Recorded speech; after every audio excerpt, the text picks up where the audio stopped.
Cividale è successo qualcosa di strano in tutto il contesto del centrodestra, non solo regionale ma anche nazionale dove governiamo, e c'è stata una forza politica che ha voluto delegittimare il Nomi e sindaco. cognomi.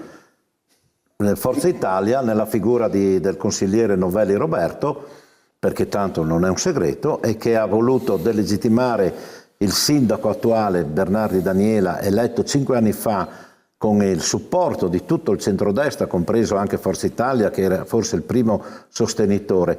Da quello che è emerso dalle ultime notizie era che il caro Novelli voleva essere candidato sindaco, ma che poi è stato un attimo messo da parte dal suo stesso partito per motivi. E arriva Vuga. Per motivi. Il Vuga di turno, che oltre che essere un grandissimo amico, perché siamo cresciuti assieme, non avrei mai pensato si accettasse insomma questa proposta di candidarsi, perché lo ritenevo una persona che aveva dato, come lui stesso lo diceva spesso, aveva dato, aveva fatto e voleva rimanere così nella storia.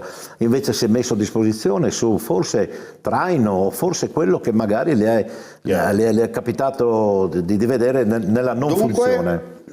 Noi corriamo da soli, corriamo con la Bernardi, con 2 liste, una lista della Lega Bernardi e soprattutto una civica, con dei giovani, con tutto il nostro entourage, e quindi correremo per vincere. E vinceremo? E vinceremo. Ma Remo vince, non è detto. Vinceremo Perché è un nuovo candidato. vinceremo o faremo vincere.